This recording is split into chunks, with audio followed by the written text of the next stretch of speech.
tentang pemain-pemain yang dipanggil dalam gelaran Piala AFF. Keren banget. Dan memang sesuai dengan dugaan, yaitu tidak akan full tim seperti layaknya tim yang akan mengikuti World Cup qualification.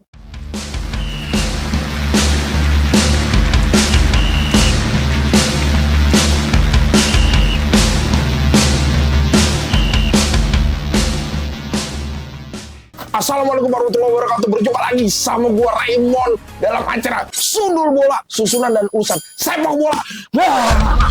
Iya. Gak pernah kena kalau nyundul. Oke guys, dimanapun kalian beroda, beroda udah kayak kulkas ya. Oke teman-teman, dimanapun kalian berada, senang banget ya rasanya gua bisa temuin kalian lagi dalam acara pembahasan sepak bola yang dimana membahasnya hanya ada di ruang keluarga, yaitu di sini dong, ya kan? Senang banget ya, satu-satunya acara sepak bola yang sangat-sangat tidak prepare, membawa acaranya tidak menggunakan baju sepak bola, membahasnya pun tidak di studio. Oke, senang banget hari ini gue bisa kembali dengan kalian lagi. Dan satu hal yang paling gue suka hari ini adalah akhirnya timnas kita memberikan informasi tentang pemain-pemain yang dipanggil dalam gelaran Piala AFF. Keren banget. Dan memang sesuai dengan dugaan, yaitu tidak akan full tim seperti layaknya tim yang akan mengikuti World Cup qualification, yaitu pemain-pemain ngetop kita ternyata gue bukan berarti bilang yang lainnya nggak ngetop, enggak, tapi memang hari ini kita melihat susunan tim yang berbeda kayak gitu ya. Jadi pemain-pemainnya lebih banyak dihiasi oleh wajah-wajah pemain dari Liga 1 kita. Bagus banget gue rasa. Kenapa? Karena bisa memberikan kesempatan untuk kita bisa melihat juga nih siapa mungkin nextnya yang layak untuk mengikuti gelaran World Cup qualification pastinya ya, kayak gitu. Dan juga pastinya memberikan semangat baru untuk teman-teman bisa di Liga 1 bisa bersaing nih untuk menempati posisi timnas kayak gitu ya, membuka peluang. Walaupun memang di situ ada Ivar Jenner, ada Justin Hapner dan juga Rafael Struijk yang semuanya dipanggil untuk turut bisa memberikan sumbangsi juga. Dan juga pasti ada Arhan Pratama dan juga pastinya juga ada Asnawi Mangkualam. Jadi benar-benar tidak sepenuhnya baru, masih ada beberapa wajah yang kita lihat di kualifikasi kemarin, tapi tetap dari 33 nama ini 26 nanti akan diseleksi siapa yang akan layak untuk mengikuti kejuaraannya kayak gitu ya. Dan pasti kita berharap terus terang aja, walaupun kelihatannya muka-muka baru yang dipanggil, tapi kita akan sangat serius mengikuti ini. Jadi buat kalian semua negara tetangga, waspada dan belajar dari kita. Senang banget ya. Pokoknya semoga kali ini kita bisa memberikan hal yang positif untuk Piala AFF, karena sudah 6 kali kita menjadi finalis aja dan kita belum pernah menjuarainya gitu kan. Jadi sampai-sampai kita tuh dijulukin sama negara-negara tetangga lain, itu partisipan lainnya, yaitu sebagai negara dengan spesialis runner up ya. Jadi memang kita sudah 6 kali gitu. Coba kalau 6-6-nya kita juara, kita tuh sudah mempunyai gelar 6 kali Piala AFF, di peringkat 2 terbanyak setelah Thailand yang punya Piala 7 harusnya. Tapi ya udah, belajar dari kesalahan untuk bisa mendapatkan piala kali ini. Mantap, kita harus melalui pengorbanannya itu 6 kali menjadi finalis. Siapa tahu ya kan, kali ini kita bisa menang kayak gitu. Dan juga gue berharap ya, ini yang terpenting, tidak surutnya support dari teman-teman selaku supporter. Karena bagaimanapun teman-teman menjadi penentu juga ya kan, lewat doanya, lewat dukungannya, agar timnas kita bisa terbang mengelilingi dunia.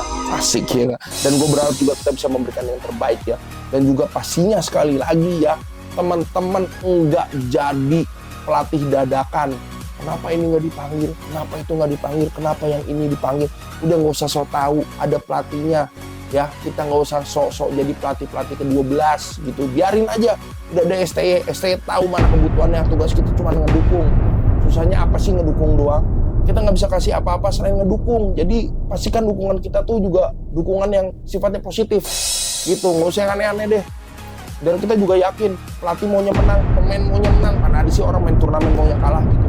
yang udah nggak usah dibahas. Kita cuma tugasnya ngasih yang terbaik dukungan kita. Dan juga pemain juga tugasnya ngasih kemenangan gitu kan, dan juga bermain terbaik. Jadi berharap udahlah, stop konflik ya kan, stop, karena toh yang mereka bawa juga negara kita, Indonesia. Masa kalian selaku orang Indonesia masih mempertanyakan kayak gitu kan? Dukung aja kayak gitu. Gue juga berharapnya kita bisa andilnya lebih banyak ya. Dan juga ini gue coba bacain ya nama-namanya, yaitu ada beberapa nama lama ya. Di sini ada Justin Hapner, ya ada Asnawi, juga ada Muhammad Ferrari juga ada ya kan, Arhan Pratama.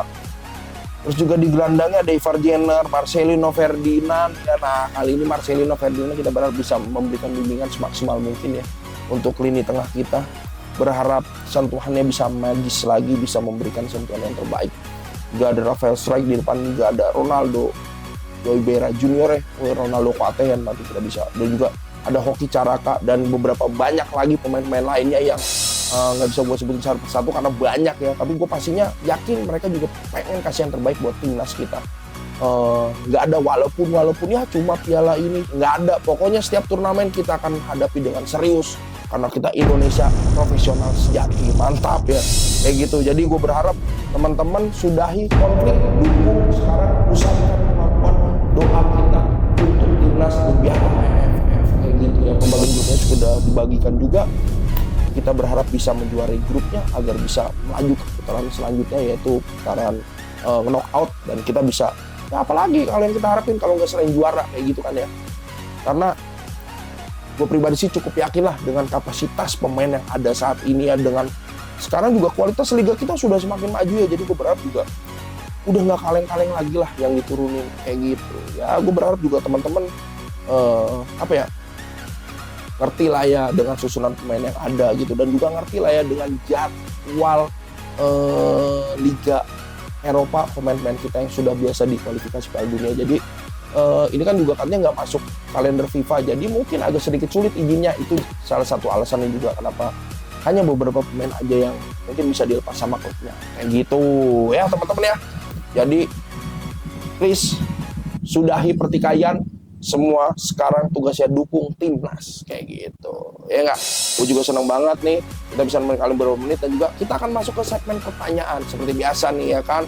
Ada banyak orang yang mau tanya-tanya sama channel kita yang masih sepi ini. Kita mau coba bangun lagi, kurang ajar emang kemarin kita ngapain aja ya, gue juga bingung lah. Tapi sekarang kita akan bahas bola demi kemajuan timnas lah pokoknya lah.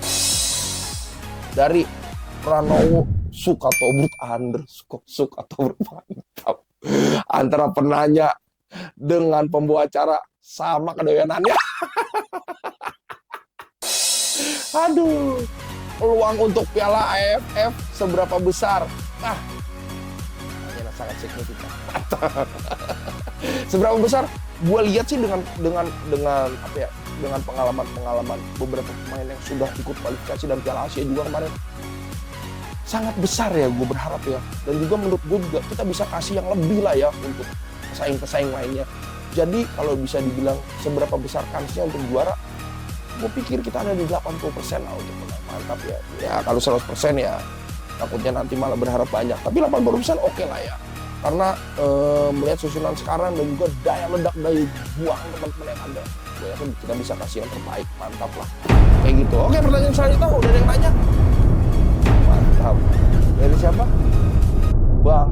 Oh, dari @risma_. Wah, gede banget. emang kalau yang gede-gede tuh enak. Beneran. Apa? Jangan pikiran negatif. Yang gede itu kan banyak, bisa penghasilan gede, rumah gede. Oke, Bang Rey, kenapa nggak pakai squad Indonesia untuk Piala Dunia? Oh, maksud dia nih, kata si Risma nih, kenapa sih nggak pakai squad inti kemarin yang di kualifikasi Piala Asia kayak JIZ segala macam ya? Ya menurut gue karena tadi balik lagi, dan juga bukan menurut gue, karena beberapa statement dari media juga bilang ini kan katanya AFF ini nggak masuk kalender FIFA. Jadi mungkin klub, khususnya klub-klub Eropa itu mereka hanya melepas pemainnya kalau memang masuk kalender FIFA gitu. Kalau nggak mungkin izinnya agak sulit. Apalagi pemain-pemain kita juga kan rata-rata juga pemain andalan di klubnya masing-masing kayak Tom Hai, JIZ, terus juga kayak Ragnar dan lain-lainnya ya gitu ya. Terus juga Max Hilgers. Jadi rasanya sulit untuk melepas mereka kalau nggak masuk kalender FIFA. Tapi gue yakin lah dengan squad yang ada ikut AFF juga bisa memberikan perlawanan maksimal. Jadi jangan pernah underestimate kan pemain-pemain yang bakal turun nanti di AFF kayak gitu. Ada pertanyaan selanjutnya? Mantap. Dari siapa? Dari Tinta Abis, mantap. Dari Tinta Abis. Bang Mon, mungkin enggak. Enggak mungkin. Enggak mungkin. Maaf. Dia kayaknya kuotanya habis, jadi ngetiknya setengah-setengah gitu. Tulisannya juga buyar gitu. Mungkin nggak? Oh, kenapa James Raven nggak dipanggil? Oh gitu, paham. Makanya inilah dia kenapa kita punya tim gratis gembel ya begini. Ya, jadi James Raven kenapa nggak dipanggil? Menurut gua dia, gua nggak tahu juga ya, nggak tahu. Mungkin ada beberapa kemungkinan. Gua nggak tahu nih di Piala Asia yang dia ikutin masih bergulir nggak sih? Gitu, atau memang dia proyeksi memang hanya untuk di U20, gue juga nggak tahu, atau mungkin memang dia nggak masuk skemanya Sintayong karena belum ada statement resmi kenapa dia nggak dipanggil gitu kan. Tapi gue yakin lah kalaupun dipanggil dia pasti akan kasih 1000% yang terbaik buat kita. Dan balik lagi semua keputusan ada di tangan pelatih, jadi gue juga nggak tahu, gue juga kan bukan siapa-siapa Sintayong ya kan, saudara aja bukan, tetangga juga bukan gitu. Jadi gue nggak tahu bagaimana. Oke, masih ada pertanyaan selanjutnya? Oh, udah nggak ada. Oke, jadi emang cukup nih kayaknya nih ya, 3 pertanyaan doang ya. Tapi terima kasih buat partisipasi teman-teman ya. Udah mau nanya via Instagram kayak gitu. Terus juga udah mau partisipasi untuk support channel kita dengan men-subscribe gitu kan. Bisa share ke teman-temannya. Pastinya juga gue happy banget. Tapi balik lagi nih ya, gue mau bahas sedikit tentang sepak bola kita sebelum gue closing.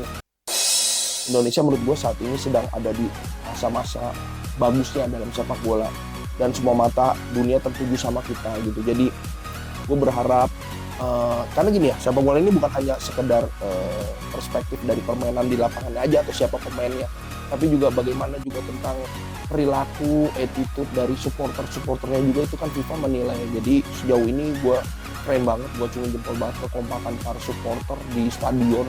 Gila banget, sampai ada statement dari Tom Haek katanya kalau di lapangan dia pas lagi main tuh sampai tuh dia nggak bisa dengar teriakan teman satu timnya karena begitu dicek ternyata dia pakai Walkman. Enggak, karena emang ramai banget, nggak mungkin dia pakai Walkman, mau ngapain ya kan? Emang ramai banget, kayak wah gendang, kayak tamborin, suling apa segala macam. Begitu nanti konser Soneta nih kita main kayak gitu. Enggak, nanti emang lagi di stadion gitu. Tiba-tiba ada apa? Ada reok. Enggak, tapi bener karena statementnya saya nggak dengar teriakan teman dan saya teriakan teman juga nggak dengar karena memang animo supporter di lapangan tuh bener-bener bising banget, bener-bener semangat banget dari awal sampai dengan peluit akhir, nggak ada berhentinya. Segitu kerennya supporter kita kayak gitu. Jadi mantep lah ya. Gue juga nonton dari rumah aja gila, tapi gue nontonnya rapi banget, kompak banget. Wah keren lah ya. Jadi gue berharap supporter kita bisa semakin lebih dewasa ya. Dan saat ini sudah jauh lebih baik supporter kita ya. Dan juga kita bisa menjangkau kaum hawa loh. Biasanya kan dulu orang malas menonton di stadion apa. Sekarang lihat Gen Z kita bisa ke bawah arus gitu untuk nonton sepak bola. Ini tandanya perkembangan sepak bola kita sudah mulai berada di titik yang sudah seharusnya kayak gitu. Nah, apalagi nih pertanyaan nih dari komen banyakin gimana maksudnya? Oh, maksudnya teman-teman. Jadi gini maksudnya, maksud tim kreatif saya. Jadi tolonglah teman-teman kalau nonton kita komen juga. Biar kesannya kita juga ada interaksinya gitu, kita nggak ngebohong mulu ini dari siapa, itu dari siapa, kayak gitu ya teman-teman. Jangan semenit belum udah pindah, jangan, kasihan udah kita usaha, tolonglah channel kecil kayak gitu ya teman-teman ya. Tolong sama aja kalau kalian kalau mau makan jangan di restoran gede gitu, kalian harus bayar pajak gitu. Kalau bisa tolong dengan makan di warteg kayak gitu, karena memang benar-benar mereka berjuang untuk hidup mereka gitu. Sama lah kalau bisa tolong nonton gitu, kita juga susah payah banget buat ngebangun lagi karena dulu ya sempat vakum kayak gitu. Tapi makasih nih udah nonton kita, udah subscribe kita. Jangan lupa pokoknya ya, buat yang belum subscribe, di subscribe, terus juga diacungin jempol, di like dan juga di share teman-temannya gitu ya. Begitu di subscribe, nengok, pokoknya channel Mr. Beast. Jangan dong, channel gua sering beneran ya teman-teman di sini ya. Kayak gitu. Dan juga gue juga berdoa pada salah satu tim kreatif gue, Fala. Semoga Bang Fala cepat sembuh nih, ya kan lagi sakit gitu ya. Minta doa juga teman-teman ya biar cepat sembuh gitu. Biar dia bisa bikin shot lebih banyak lagi gitu. Jangan 16 menit cuma 2 kayak males banget gitu. Ya emang lagi sakit gitu, apa-apa. Dan juga semoga tim kreatif gue sampai bisa beli pulpen banyak gitu, biar kalau nulis nggak musingin gue gitu. Tintanya habis, nggak bener. Pokoknya gitu teman-teman ya, terima kasih pokoknya udah stay di Sundul Bola. Saksikan. Pokoknya kita selalu tayangkan hal-hal yang terupdate tentang sepak bola Indonesia khususnya. Walaupun kita juga akan bahas sepak bola dunia gitu. Jadi jangan kemana-mana, terus simak kita di setiap episode-nya. Oke? Sekali lagi gue Sundul Bola dan juga bersama teman-teman dari Syuting Benang. Pamit undur diri. Sundul Bola!